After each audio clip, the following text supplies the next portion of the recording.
एक बार हिरण्यकश्यपु ने भगवान ब्रह्मा की तपस्या की। ब्रह्मा जी प्रकट भय, बोले वरदान मांगो। हिरण्यकश्यपु बोला महाराज वरदान देना ही है तो अमरता का दो। ब्रह्मा जी मुस्कुरा करके बोले भाई साहब अमर तो हम भी नहीं हैं, हम हो तब तुम्हें अमर करें, हमारी भी श्वासें फिक्स हैं। अंतर इतना है कि थोड़ा आयु ज्यादा है पर फिक्स हमारा भी सबसे उत्तम है, कुछ और मांगो। अब तो हिरण्यकश्यपु ने वरदानों की झड़ी लगा दी, ना मैं दिन में मरूं ना रात में। ब्रह्मा जी बोले दिया, बाहर मरूं ना भीतर दिया, ऊपर मरूं ना नीचे दिया, अस्त्र से मरूं ना शस्त्र से। अरे भाई दिया, 12 महीनों में से किसी महीने में ना मरूं, अरे भाई दिया। अरे महाराज जी ना मैं पशुओं से मरूं ना मैं नर से मरूं, चलो भाई ये भी तुम्हें दिया। बस कर भैया, कितना वरदान मांगेगा, तूने तो वरदानों की झड़ी लगा दी, फिर भी तूने तपस्या बड़ी कठोर की, तो जा तथास्तु। और हमने आपको आज सावधान किया था कि पद पाकर के ऐसा कोई नहीं होगा जिससे घमंड ना आता। और हिरण्यकश्यपु को भी वरदान मिले तो इसको अभिमान आ गया और ये अपने आप को भगवान मानने लगा। देखो भाई, इंसान इंसान है, इंसान कभी भगवान नहीं हो सकता। सिद्ध हो सकता है, गुरु हो सकता है, महापुरुष हो सकता है, पर भगवान नहीं। हिरण्यकश्यपु ने आते ही घोषणा की, सुनो आज के बाद भगवान विष्णु की पूजा बंद, हमारी शुरू, हम ही भगवान। आज के बाद अगर किसी को मंत्र का जाप करना है तो हमारे मंत्र का जाप करना है, ओम हिरण्यकश्यपाय नमः। हवन करना है तो हमारे नाम से, ओम हिरण्यकश्यपाय स्वाहा। पूजा करनी है हमारी मूर्ति और भगवान बन गया। भगवान बना तो कुछ नहीं, पर ठाकुर जी भी बड़े लीलाधर हैं, इनके ही घर में इसी का विरोधी प्रकट कर दिया। 4 पुत्र थे हिरण्यकश्यपु के। सबसे छोटे पुत्र का नाम था प्रहलाद। क्या नाम था? प्रहलाद की माता जी का नाम था कयादु। क्या नाम था? कयादु। और भाई सूर्य भगवान चंद्र भगवान किसी को लगे हों, ग्रह किसी के खराब हों, शुक्र शनि राहु केतु, तो कोई दिक्कत नहीं है। एक काम करो, पंडित जी बुलाओ, मंत्र जाप करवाओ, राहु केतु शांत हो जाएंगे। पर एक ग्रह ऐसा है कि सीधे से तो ये लगता नहीं है, और किसी को ये ग्रह अगर लग जाए तो फिर छूटता नहीं है। बोले क्या? बोले ये ग्रह हैं हमारे ठाकुर जी, ये तो किसी को पकड़ते नहीं है, पकड़ लेते हैं तो फिर छोड़ते नहीं है। और बोले प्रहलाद जी को गर्भ में ही ये लग गए टेढ़ी टांग वाले।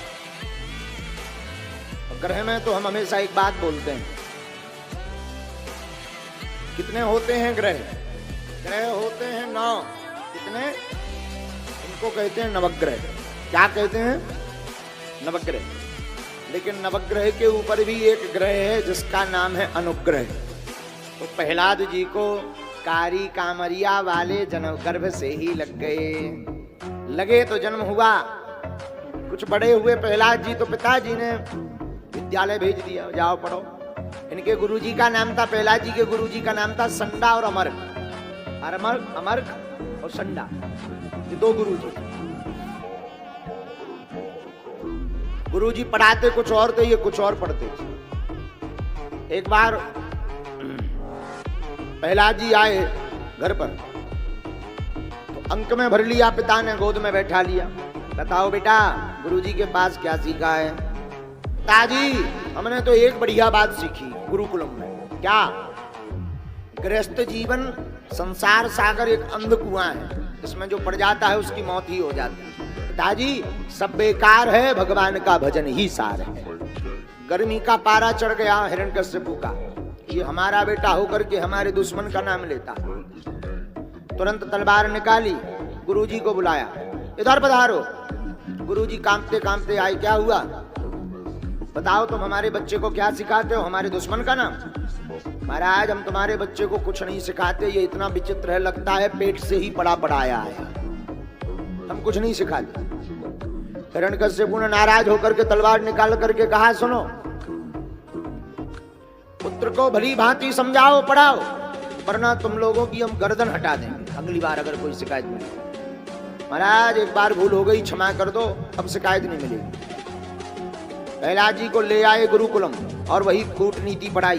बेटा, तेरे पिताजी ही भगवान है, उनकी सेवा करो, उनका भगवान रूप में दर्जा है। प्रहलाद जी मुस्कुरा करके बोले, गुरुजी तुम भी झूठ बोलते हो, पिताजी पिताजी है, भगवान भगवान है।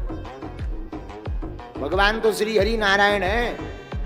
तो गुरुजी हाथ जोड़कर बोले, मेरी मुड़िया निकलवा करके ही रहोगे तुम। दोनों गुरुजी हाथ जोड़ने लगे और प्रहलाद जी इतने ज्ञानी के गुरुजी को ही सिखा दे। कुछ दिन प्रहलाद जी चुप रहे तो गुरुजी को लगा कि शायद ये सुधर गया। एक दिन फिर से घर वापस भेजा।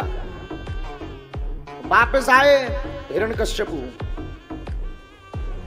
वापस आकर के हिरण्यकश्यपु ने पुत्र प्रहलाद को गोद में लिया। बताओ बेटा, तुमने क्या सीखा है गुरुकुलम में? इस बार प्रहलाद जी ने नवधा भक्ति बता दी। पिताजी 9 प्रकार की भक्ति सीखी। ये 9 भक्तियां रामचरितमानस में आई।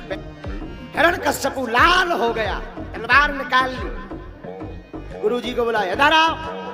संडा मर के कपने लगे। सरकार क्या हुआ? तुम लड़का को सिखा क्या? पहले एक बात, अब 9 सिखा दी। गुरुजी हाथ जोड़कर पांव भर के बोले, सरकार ये तुम्हारा लड़का ही विचित्र है। बोले क्यों? बोले पेट से ही सब सीखा सिखाया, कोई सिखाता नहीं है। ले जाओ इसे, आंखों से दूर करो। गुरुजी वापस ले आए, खूब समझाया, प्रहलाद जी नहीं माने, बड़ा प्रताड़ित किया।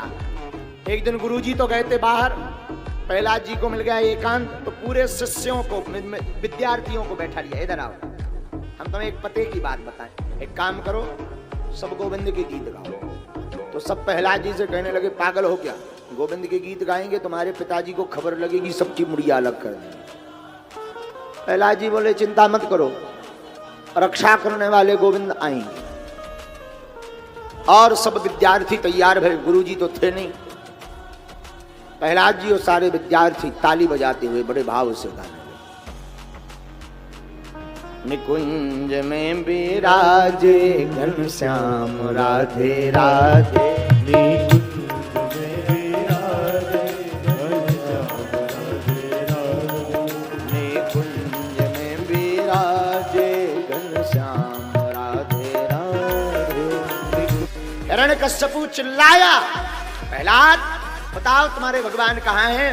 प्रहलाद जी मुस्कुरा करके बोले, पिताजी वो तो सब जगह हैं, तो तैयार हो जाओ। हम तो तैयार हैं पिताजी। ओहो, हाथ में तलवार ली और मारने के लिए जैसे प्रहार किया, ऊपर तलवार उठाई। भगवान ने सोचा कहीं हमारे भक्त की नाक ना कट जाए, हमारे भक्त का गला ना कट जाए। भगवान तुरंत चरचरानो खंभ फाटो, खंबा था वो फट गया और खंबा फाटा, पृथ्वी थरथराने लगी, कांपने लगी और भगवान नरसिंह अवतार लेकर के प्रकट हो गए। नरसिंह भगवान की लंबी जीभ, लंबे लंबे नाखून और नरसिंह भगवान प्रकट भये। पृथ्वी कांप गई। हिरण्यकश्यपु पहले तो डर गया, हो ये कौन है? बाद में थोड़ा सा धैर्य रखा कि मुझे तो मरना नहीं है, क्योंकि हमारे पास वरदान है। भगवान बोले, भाई साहब अभी बता रहे। और भगवान और हिरण्यकश्यपु का द्वंद्व युद्ध छिड़ गया। लड़ते लड़ते भगवान ने हिरण्यकश्यपु को पकड़ा, देहरी पर, दरवाजे की देहरी पर बैठ गए और अपनी जांघों पर हिरण्यकश्यपु को लिटा दिया। हिरण्यकश्यपु पहले तो बोला, हमें तुम मार नहीं सकते। भगवान बोले, क्यों? हिरण्यकश्यपु कहता है, मुझे वरदान है। कौन सा वरदान? ना मैं दिन में मरूंगा ना रात में। भगवान बोले, भैया ना दिन है ना रात, शाम का समय है, मुझे दूसरा भी वरदान है। क्या? ना मैं बाहर मरूंगा ना भीतर। भगवान बोले, भाई साहब ना तुम भीतर हो ना बाहर, दरवाजे की देहरी पर बैठे। अरे तो महाराज तीसरा वरदान भी है। क्या? ना मैं ऊपर मरूंगा ना नीचे। भगवान बोले, स्पेशल हमारी लिफ्ट में बैठे हो, जांघों पर लेटे हो, ना ऊपर हो ना नीचे। चौथा वरदान है मेरे पास। क्या? ना मैं अस्त्र से मरूंगा ना शस्त्र से। भगवान अपने नाखून दिखा करके बोली ये देखो तुम्हारे लिए यही बहुत है। हिरण्यकश्यप बोला तब भी मुझे मार नहीं सकते, क्यों? पांचवा वरदान क्या? ना मैं पशु से मरूंगा ना मानव से। भगवान बोले मेरी डिजाइन देख, ब्रह्मा जी की फैक्ट्री में भी मटेरियल नहीं है ऐसा। हाँ, उनकी फैक्ट्री में भी ये मटेरियल नहीं है। मुझे देख ठीक से, ये फिटिंग का सिस्टम उसके पास भी नहीं। मैं आधा नर हूं आधा सिंह हूं, इसलिए लोग मुझे कहते भी नरसिंह है। हिरण्यकश्यप को लगा कि अब मरना पक्का है, लेकिन कब तक? हिरण्यकश्यप बोला आप हमें फिर भी नहीं मार सकते, क्यों? मुझे छठवां वरदान क्या? मैं 12 महीनों में से किसी महीने में नहीं मरूंगा। लो अब तो मैं बच गया। भगवान बोले VIP स्पेशल तेरे लिए अभी अभी लॉन्च किया है, नया लौड़ का महीना जिसे अधिक मास कहते हैं, तेरे लिए स्पेशल बनाया है, किसी और को नहीं बनाया। VIP ट्रीटमेंट है। अब तो समझ गया बचने वाला। और भगवान ने दोनों नाखून लिए और हिरण्यकश्यप को उसके पापों का वृतांत बतलाते बतलाते बतलाते हमारे ठाकुर ने उदर में विदीर्ण कर दिया और अतनियों को निकाल कर भगवान ने अपने मुख पर लगा लिया। नरसिंह भगवान की जय।